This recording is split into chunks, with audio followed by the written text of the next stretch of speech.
All right. Good morning, everybody. I hope everybody had a great weekend. I have to say, my weekend was pretty busy, but the weather was great, and I think everybody enjoyed being outside during this wonderful time. I can't believe it was October. Um, Normally the weather's a little bit cooler, but this weather was shorts and t-shirt weather, so I'll take it as long as we can. October 2nd, first week in October. So I hope everybody is having a great Monday going on. So, what is some of the news and some of the things to talk about? Well, this weekend on Saturday, I was out at a foundation golf outing. So, and they gave out Yeti mugs. So today I have a Yeti mug. It's Sergeant Thomas Gilbert Memorial Foundation. So just a couple weeks ago, we had POW MIA Day, but we also need to remember our Gold Star families. We had Gold Star Mother's Day recently, and Tommy Gilbert, I know his dad, Mike Gilbert. Mike Gilbert served in the Marines, and Tommy served in the Marines. He was a sergeant, so Sergeant Thomas Gilbert, and he was killed while conducting combat operations in the Al Anbar province in Iraq. So he was assigned to Alpha Company, 1st Battalion, 24th Marines, 4th Marine Division, Grand Rapids, Michigan, and was attached to the Regimental Combat Team 5, 1st Marine Expeditionary Force. He died on October 25th, 2006. And I can't believe all this time has gone by. Like I said, I knew his dad, and I knew him, and it just seems like yesterday. The funeral, we gave him full color honors. So on Saturday, I was at a golf outing for the Sergeant Thomas Gilbert's, like I said, foundation. Sergeant Tommy's Kids is what they say it, and they raise funds for pretty much for kids to get them outside. It exists to promote youth appreciation and education of the outdoors. Tommy Gilbert was the type of individual that loved challenges. He was enthusiastic and appreciated. He enjoyed working with children, and really truly loved the outdoors. He traveled extensively, and he was just an overall amazing individual. So supporting his foundation, supporting our Gold Star families whenever we can. But that was the bulk of my weekend on Saturday. But all in all, we can never forget our individuals that our servicemen and women that gave so much. They gave the ultimate sacrifice. So that's what I was doing this weekend. I hope you all had a decent weekend as well. Good morning, Cheryl. Good morning, Bonnie. Thank you all for joining me today. I really appreciate it. First, one moment. And good morning, Cheryl. Good morning, Bonnie. Sorry about that. A little bit of technical difficulty there. A little bit of feedback does happen from time to time. Also, we're going to remember Senator Dianne Feinstein. Now, she was not from Illinois. She was actually from California. She passed away at the age of 90. She was first elected in 1992. And it's kind of interesting, to be quite honest, because I got out of the military in 94. And I remember going to, believe it or not, my local library, which we'll talk about the Aurora Public Library a bit today, but the Aurora Public Library is going to join us on the 16th.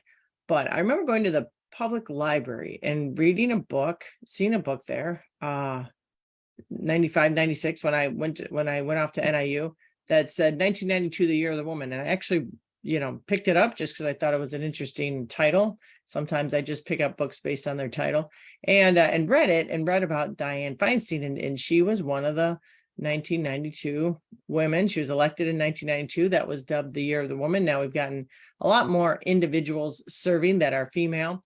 But Dianne Feinstein, she passed away at age 90.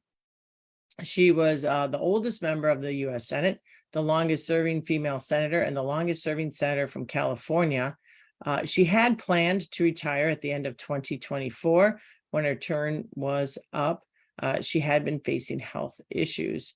There were many individuals who gave honors to Senator Feinstein. Feinstein, she really was our chief of staff, was quoted as saying that she never backed away from a fight for what was just and right. She was always willing to work with anyone, even those she disagreed with, and if it meant bettering the lives of Californians or the betterment of our nation. The president released a statement that said that she showed enormous poise and courage in the wake of tragedy and became a powerful voice for American values, serving in the Senate for more than 15 years with the current president now. He was able to get to know her personally. She really was smart, was strong, was brave, was the statement from Minority Leader Chuck Schumer. She was compassionate. One of the things that she was a centrist Democrat. So, and this is what's interesting in today's ever-growing environment that we're in, that's polarizing. Diane was a centrist Democrat. She was known for trying to find common ground with Republicans, sometimes drawing criticism from her party's liberal members. She had parted with them on numerous issues, including opposing single-payer government-run healthcare and the ambitious Green New Deal climate proposal, which she argued was politically and fiscally unfeasible. So definitely, she stood her ground. She was part of our history, and although I never met her, I just thought it was appropriate to give our condolences on the passing, and definitely acknowledge a bit of what she accomplished in her lengthy tenure as the trailblazing in U.S. politics and the longest serving woman in the Senate. She was 90. So as I know, the governor of California has quickly moved to name her appointment, appointed to her successor, and that was announced, I believe, just recently. And so there will be her appointment will be sworn in by Vice President Kamala Harris. Also getting sworn in, transitioning into that, is although we don't. Oh, and then Sally put in the happy 99th birthday to Jimmy Carter. Happy birthday, Jimmy Carter. But also sworn in, although it's not in our area. It is interesting because the city of Chicago is, of course, a large population center, and a lot of individuals from the suburbs go into Chicago. But by unanimous vote of the Chicago City Council, they named Larry Snelling the next police superintendent. So it's the highest profile non-elected position in the state. The city council stated that Snelling will bring to the table professionalism and an ability to boost morale because he comes from the ranks of the Chicago Police Department. So definitely we applaud him. It stated that he has a vision of rejuvenating officer morale and repairing community relations. So we just want to give congratulations to now Police Superintendent Larry Snelling. So those are a couple bits of tidbits that have been across my desk that I thought you'd find interesting.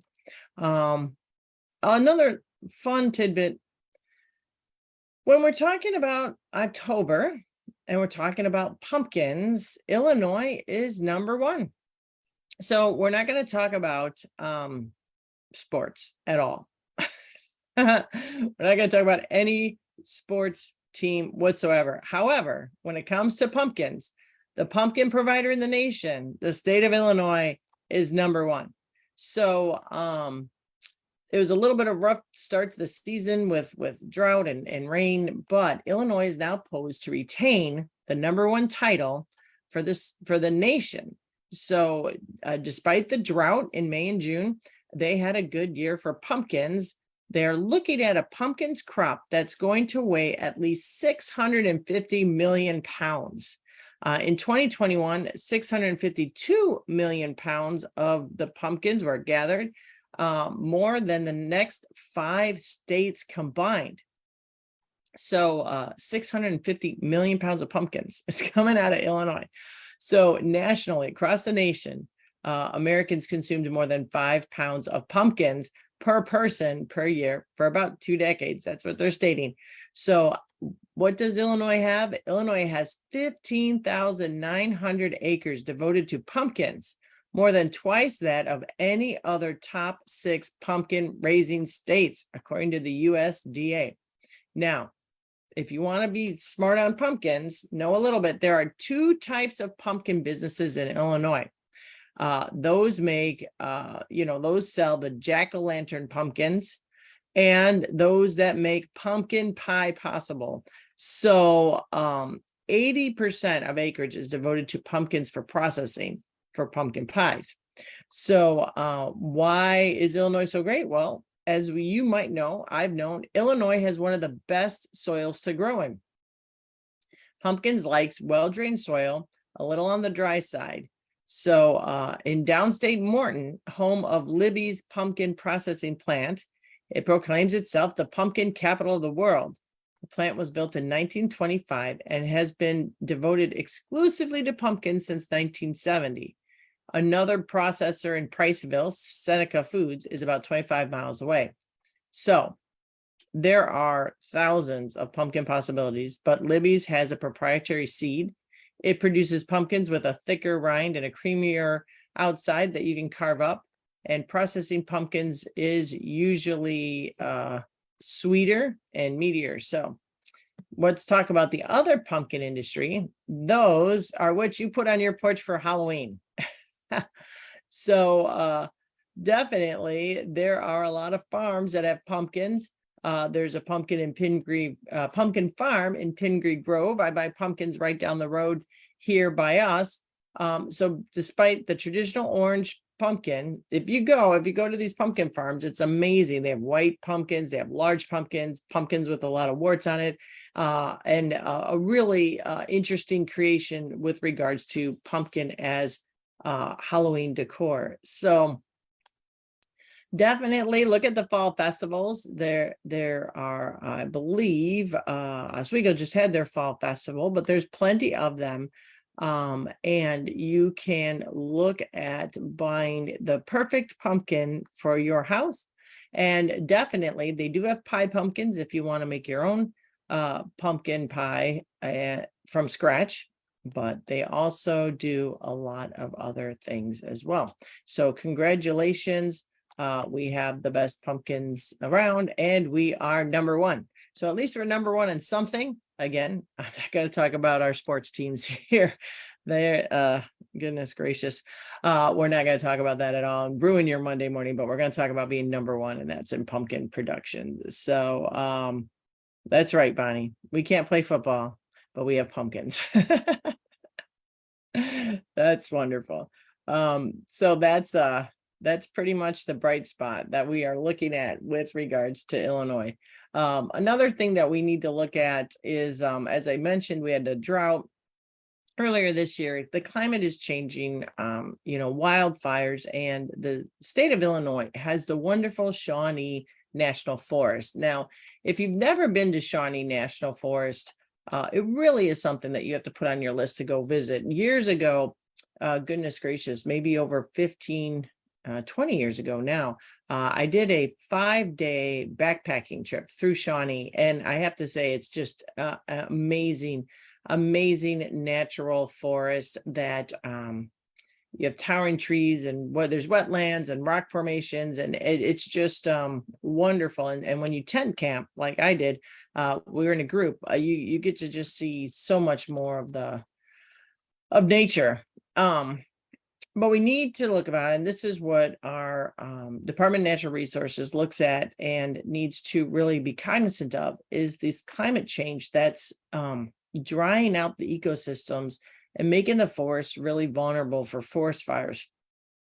So definitely we cannot take our eyes off of this. And we need to really look at, there's climate change. We also look at our forests with invasive species, and then these wildfires, and then you put roads through the forest. So we, without a doubt, need to keep an eye on the ecosystem. So there's many philosophies on how to tend to forests, such as Shawnee, with regards to the current climate crisis. And we work with the U.S. Forest Service as well. Obviously it's a national forest, and we're working, our DNR works with the federal agencies. Again, it's another way that we work together. And regenerating native ecosystems, increasing biodiversity is really, really top of the goal. And we need to look at things that do affect the ecosystem: fire, timber harvesting, and when we lose that at a disproportionate rate, it really does affect the whole system. New tree growth is really one of the things that is, of course, we've been talking about it for years. I've been listening to it for years. Maybe I haven't been talking about it for years, but I've been listening to that and looking at timber companies to both practice reforestation. So what we are looking at, and then what we looked at, which is really, the history of Shawnee, goes back, if you recall, in 1990, a gentleman named John Wallace left his career as a public land manager in Carbondale and dedicated his life to stopping commercial activity in the Shawnee. The logging, and they forcefully removed him when he tethered himself to a log skinner. However, it did lead to an injunction on logging. Unfortunately, that was lifted in 2013. But we need to, again, look at what is happening in Illinois' only national forest. This is the only national forest we have. So the forest is 289,000 acres.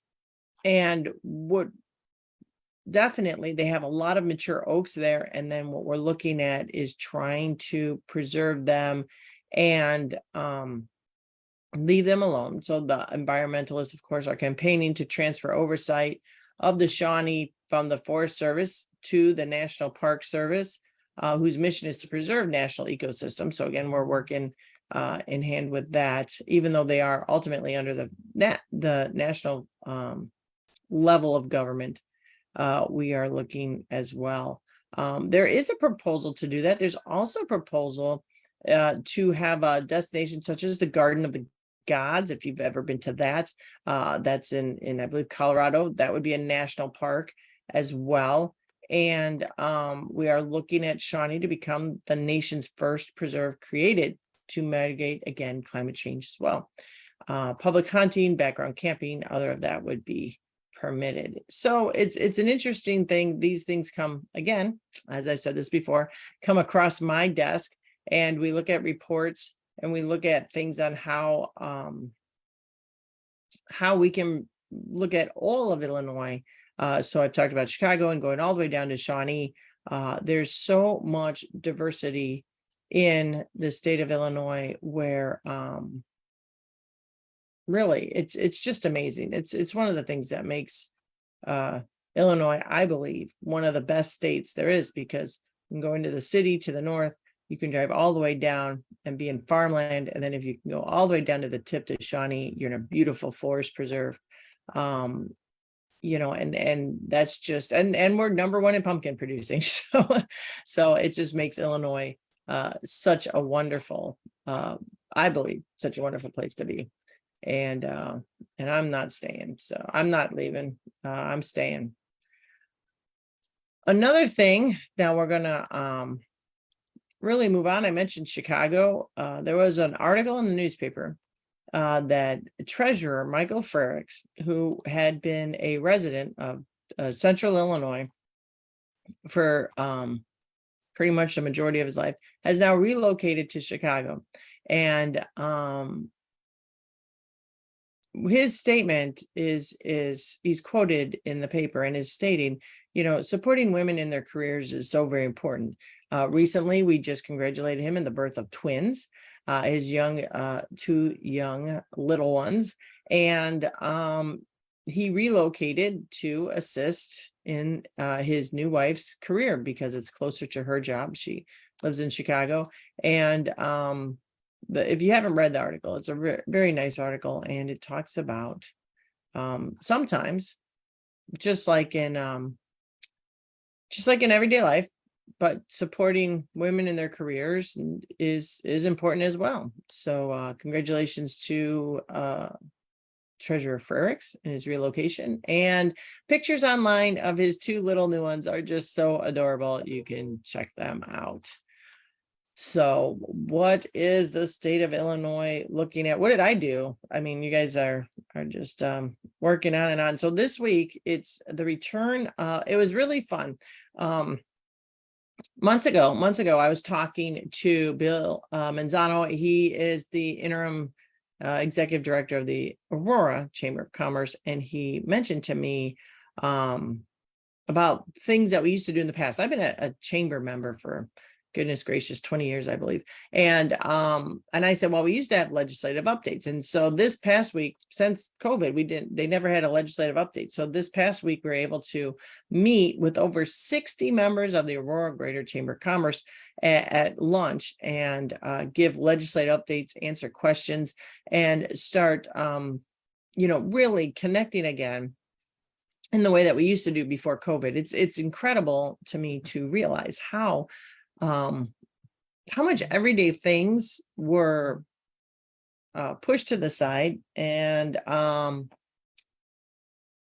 we got to really work to bring that back. So it's really interesting how these normal things we normally always did legislative updates are coming back into the fray. And so that was really fun. It was really great to see members of the business community, some people I haven't seen in quite a while. I got to meet the new executive director of Mutual Ground. She's wonderful. They had a coffee for her, a meet and greet. Unfortunately, I wasn't able to go to that, but I met her at the Chamber of Commerce meeting. Wonderful person, and Mutual Ground is in great hands as well. Also, I probably mentioned it before, but the kids touch a truck event was wonderful. It was great attended. The number one attraction of the Kid Expo was the Superior ambulance with the lift. So the kids were going up and down on the gurney. It was a lot of fun. Last week, I also visited the National University of Health Sciences with a couple other members of the House. Again, these are now legislative tours. So as a legislator, we go and engage with, as I said, businesses, community, and higher education, and a lot of other organizations that work in our community. So the National University of Health Sciences had like a legislative tour, and what they teach is like healing arts and science and acupuncture and chiropractic and a lot of alternative natural medicine paths. So they are right here. They're a national university. So they have students coming in from throughout the US, coming right here to Illinois to learn about more alternative natural healing methods that are not mainstream, but definitely have provided some results and some assistance for individuals. So of course, whichever path of health and wellness individuals want to take, we want to make sure that they have the most comprehensive choice, and that the individuals providing these services are properly trained and accredited. So this is an accredited place right here in Illinois. And then, like I said, in a couple of weeks, we're going to be talking about the Illinois Public Library. So this week, we, myself and my colleagues in the House and the Senate, were able to provide a grant to the Aurora Public Library for a new bookmobile. The bookmobile has been around for a very long time in different iterations. You can go to the downtown campus of the Aurora Public Library and see about 5 or 6 panels of history of the bookmobile, along with pictures and narrative of the importance of the bookmobile in the community. Now, I know when I was a substitute teacher way back in the day, I would be on campus. I remember my best memory is at Bardwell School, and I was substituting 2nd grade, and it was bookmobile day, and the kids were ecstatic. They were so happy that the bookmobile would come. Now, granted, the schools have their own libraries in their classrooms as well, and libraries in the schools as well.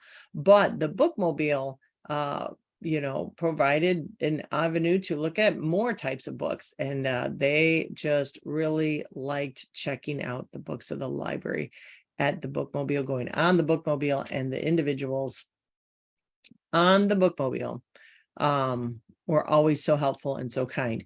The current status of the bookmobile, which has been in existence for decades, is getting to the point of being unrepairable. And so the new one is to be coming online, and it is equipped with a new wheelchair lift to help students that are mobily challenged. So a new wheelchair lift, there's going to have computers, solar panels, and a wide variety of reading materials. Now, the bookmobile is not just for kids. The bookmobile also goes to senior living facilities if the seniors can't get out, and they also make stops in the neighborhood for adults as well. So the bookmobile is fully functional to everybody in the community. And I know that I talk about the budget quite a bit, but when we can do a small little thing and get this line item, this help in the budget, it's a big amount for the community, and it really, really helps out so much. So I'm so excited and happy to be able to have been a part of that. And really, it's such a great thing, the bookmobile. Who doesn't like the bookmobile? We did have the bookmobile at the Kid Expo. They did get to the Kid Expo. It is still functioning, but it has a lot of repairs that are really needed, and it really is obsolete. So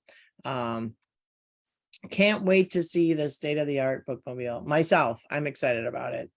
Other than that, we had committees. So all day on Thursday, my committee was from 1 to 3 on Thursday. I had meetings starting at 10 o'clock in Chicago about pensions, and then meetings after committee about pensions. So I'm not gonna belabor all that came out in the committee meeting. It was from 1 to 3. It was streamed online, and we are working to fix the pension system with the state of Illinois.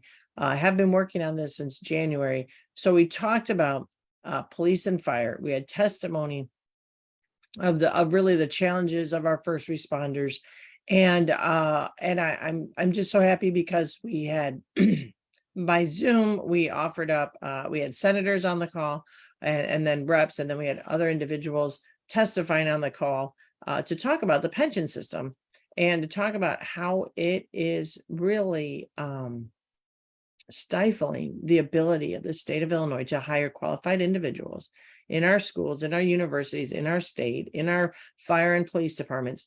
And so it's really something that needs to be fixed.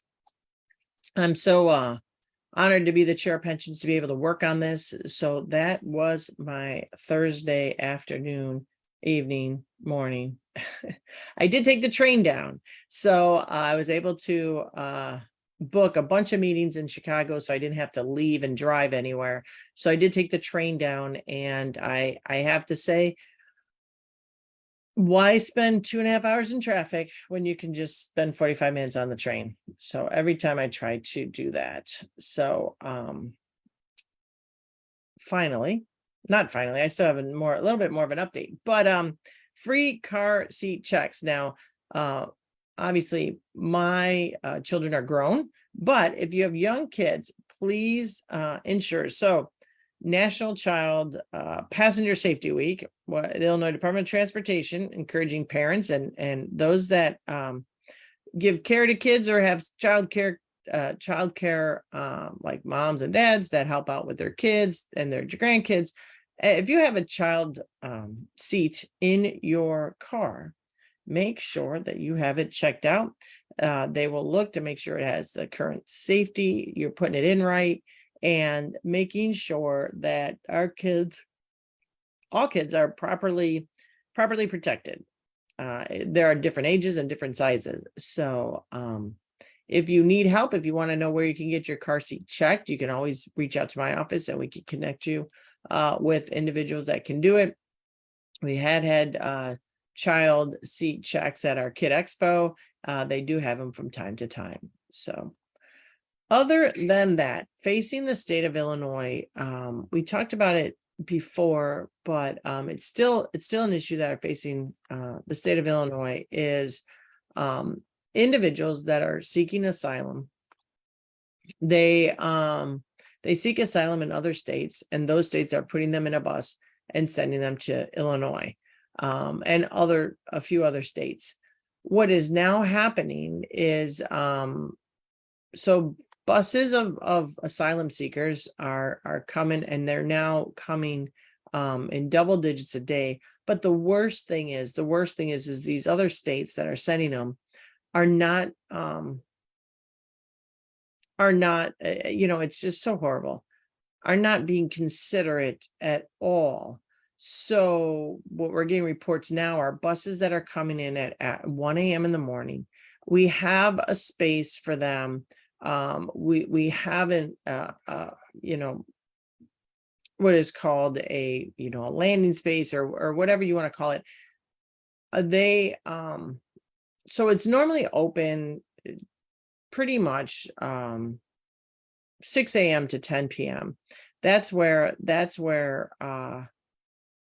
we can face these new arrivals. We can work with them and try to get them to a place to stay and safe. And these individuals that are not from our country, that are asylum seekers, that are going through the process of being reviewed for asylum and for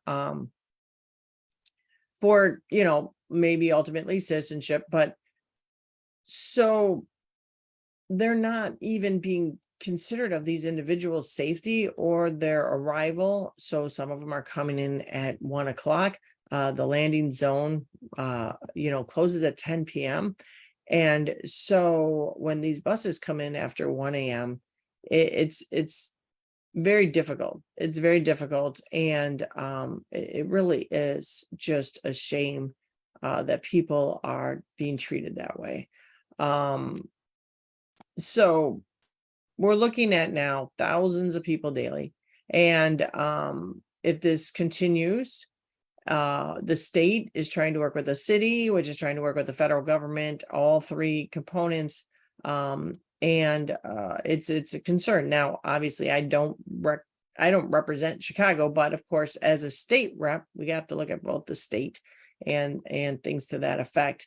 We did have some funding in the budget. It was just released. The bulk of it is going to Chicago, but some of our neighbors like Joliet got about 8 million, Elgin got about a little over $1 million, Lake County $1 million, and then Oak Park, Champaign-Urbana got like 150,000 and 250,000 respectively.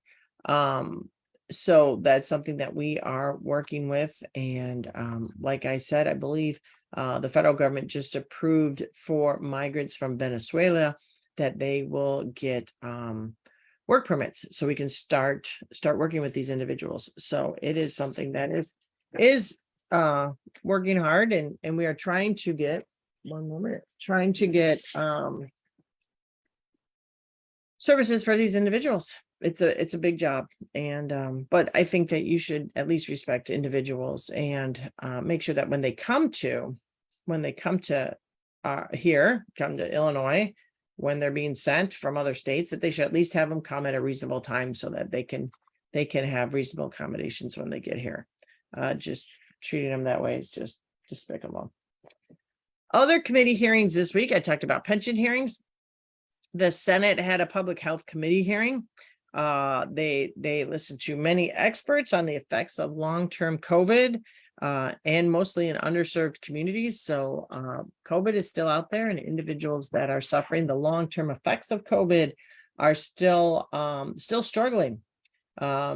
Exhaustion, fatigue, brain fog, gastrointestinal issues, dizziness, heart issues, loss of taste and smell, still chronic pain, chronic cough.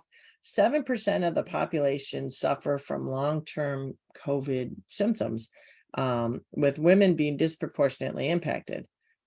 So looking at that on the Senate side, on the House, we're looking at licensing. Now, the Healthcare Licensing Committee listened to over 2 hours of testimony, mostly related to the excessive delays in processing at the Department of Financial and Professional Regulations.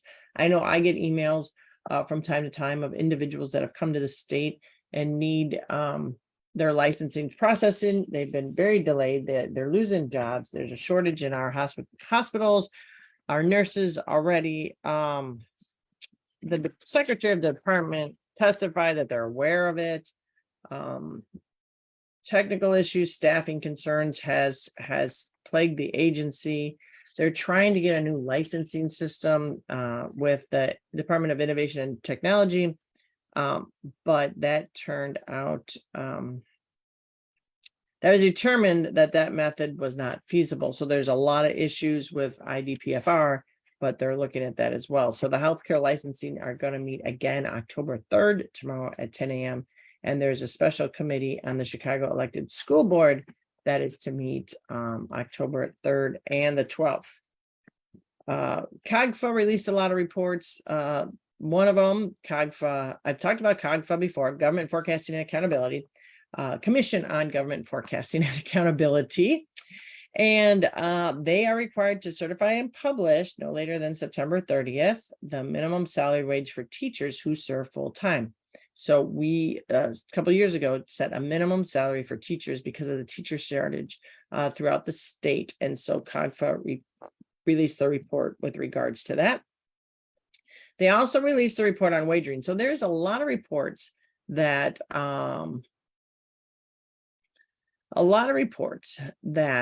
says all the things you want to read about from the Commission of Government Forecasting and Accountability. So you can go to their website, you can read a lot of reports. So they released a report on wagering, which looks at the state gambling, including casino gambling, video gambling, the lottery, horse racing, and sports wagering. So in FY23, the Illinois share of taxes from gaming totaled $1.992 billion. Now that's a 5% increase over last year. And if you want to know, the largest source of gaming revenues is the lottery, with $3.610 billion in sales. Now that's in sales. The lottery contributed $726 million to the Common School Fund. So that money goes to schools. Casinos increased from 1.3 billion to 1.4 billion in sales in wagering. So, and that's with the growth from all 11 casinos and the opening of new casinos in Waukegan and Danville. So there was a change to the tax structure on casinos, which resulted in a little bit of a less of state tax revenue. However, it still was pretty good. We lowered the tax rate from 27% down to 20%. Which would help out the casinos a little bit better. So we got a little bit of less revenue for the Education Assistance Fund than in prior years, but it's still pretty robust, that they are still doing quite well. Video gaming terminals increased, believe it or not, to over 45,000 video gaming terminals. You've seen them around. They have video gaming parlors and all sorts of places. 45,000. The most is in Cook County, 8,400. And then, Springfield has like 800. So video gaming machines generated over 2.8 billion in net income. So net income, of course, the state gets some taxes from that. Generated $141 million in local tax revenue. So video gaming and the casinos, there's portions of these monies that go to the local communities as well. and it generated over $818 million for capital projects fund. Now, the city of Chicago does not participate in video gaming. So we're just talking about Cook County without the city of Chicago. Horse racing went down, you can imagine, with the closure of Arlington. So they decreased by 14% to 514 million. So the racing industry, though, is hopeful because we allow them now to put in video gaming terminals. So hopefully that'll help out. And then sports wagering generated 949 million in adjusted gross revenues, 142 million in taxes. Those monies go to the capital projects fund as well. So if you are a little bit annoyed of all the capital projects that are going around, we are trying to fix up our old buildings. We are, of course, road construction, bridge construction. A lot of that is going in capital. We just need to repair and upkeep our buildings that we have, as well as the state fairgrounds and some other things that need updating, so that those monies go straight to that. Also in the general election or the General Assembly, the speaker introduced legislation that would authorize legislative staff to form a union and engage in collective bargaining. So that was just filed 4148, creating the Legislative Employee Labor Relations Act. So that has just been filed and will be considered in veto session, I believe. Other than that, what else is going on with regards to the state of Illinois? Well, we talked about it a little bit last week. DCFS, the Auditor General, released an audit. Again, the Auditor General releases all their audit public. You can go online and read any department's audit. The Auditor General released the audit of the Department of Children and Family Services. A lot of problems, a lot of to unpack on that, and definitely things that I know in the House we're going to be looking at very, very closely. And I know we've talked about the DMV before. Just to reiterate, Secretary of State Alexi Janulius announced the new Skip the Line program to make appointments for the DMV. However, there were some issues with that. So they are working to increase the number of appointments and has opened offices, one in Bridgeview, one in Evanston, that allow seniors to walk in and get services. So that's still in the works. I've gotten some complaints as well with regards to the Secretary of State and office, and they are working on that as well. The Department of Insurance now has online. You can go to the Life Policy Locator. It's a free tool on the Illinois Department of Insurance website that anyone can use to find out if they are the beneficiary of a deceased relative's lost or missing life insurance policy or annuity contract. So we passed a law a couple of years ago. And this is why sometimes we have to pass these laws. Individuals that say, oh, we don't have any role in government. We do. Passing laws is a big role in government, because insurance companies were not trying to find the deceased individuals that the money would go to. They were just holding the money. And we had to pass a law that says that you need to release the money to the individual, the beneficiary. It used to be that the beneficiary had to know the policy existed and then fill out a form to request the policy to be dispersed. But then we passed the law. So now the Illinois Department of Insurance has a tool to help you connect with unclaimed policies in the event of a loved one passes away that had a life insurance policy you didn't know about. So check out the Life Policy Locator on the Department of Insurance website. Just other tidbits, because right now everything's been signed that the governor's got to sign and veto. We have veto session coming up October 4th. These are just information that comes through my desk that I think you might be interested in or not. The Illinois Department of Public Health has endorsed a recommendation by the CDC Advisory Committee on immunization practices for the recently FDA-approved vaccine for RSV. So it's really important. They're recommending administered between the weeks of 32 and 36 of pregnancy to protect babies from the virus. Again, please consult your doctor but that came through on my desk from the Illinois Department of Public Health. There's also a committee to look about opioid overdose prevention. The governor issued an executive order extending the life of the committee. The committee was set to expire on September 30th. Also, applications are now available to become a state designated cultural district. State designated cultural districts are communities, towns, or specific geographic areas that have a distinct shared historical and cultural identity that binds the community together. So applications are due October 23rd. So we have many amazing spots in Illinois. They are historically and culturally just amazing and rich in history, rich in culture, and they can apply for this this state designation of cultural districts. Other than that, we averted the federal government shutdown. There was going to be a huge impact in Illinois with regards to the federal government shutdown. As you know, we work hand in hand with the federal government, and things were very, very worrisome. And towards the end of the day, on the 11th hour, the House passed legislation, the U.S. House, the Senate passed, and then the governor signed it. So a federal government shutdown was averted for only 45 days. So they will be back with regards to that in the middle of November. So we are just wrapping up. I know this has been long. It's been like kind of onerous. I know we talked a little bit about some fun things, honoring Sergeant Tommy Gilbert, of course, all the time. Volunteer firefighters, we talked about this before.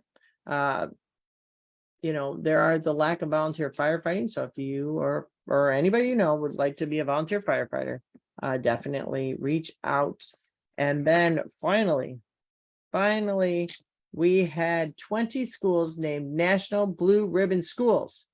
So more than 350 schools in the U.S. have been named National Blue Ribbon Schools by the Department of Education, including 20 in Illinois. So congratulations to our National Blue Ribbon Schools in Illinois. So with that, I will wrap that up. Again, there's a couple committees that are meeting this week. My pension committee is not. That was last week, but still working. We are still meeting. We are still talking, still holding meetings, and definitely gearing up for veto session October 24th. So we have 3 weeks or so, a bit to go before October 24th, but a lot of work's got to be done in that short time frame. So with that, I hope everybody has a wonderful, seriously, a wonderful week ahead. The weather should be good, should be nice. Hope everybody stays healthy and well. Again, COVID is still out there, so hand sanitize, give people some space. If you're not feeling well, stay home, and definitely enjoy the week. With that, we will be giving an update next week. I know it's Columbus Day, but I believe that we're going to give a short update, not a long update for Columbus Day, but it's going to be I'm going to check my calendar right now just to make sure. Yep, we will give a short update for Columbus Day. I hope everybody has a great Columbus Day. And then I'm told the Aurora Public Library will be joining us on the 16th to do a little bit more history about the Aurora Public Library, the bookmobile, and how the state helps out our local nonprofits. We also gave a grant to Mutual Ground to help with their programming that they do in Aurora as well. So always working, trying to get good things done in the community and good things done for the state. So with that, I'll repeat myself because we're in the business of repeating ourselves. I have a wonderful week and a good weekend, and then we'll be back next Monday. So take care, everybody.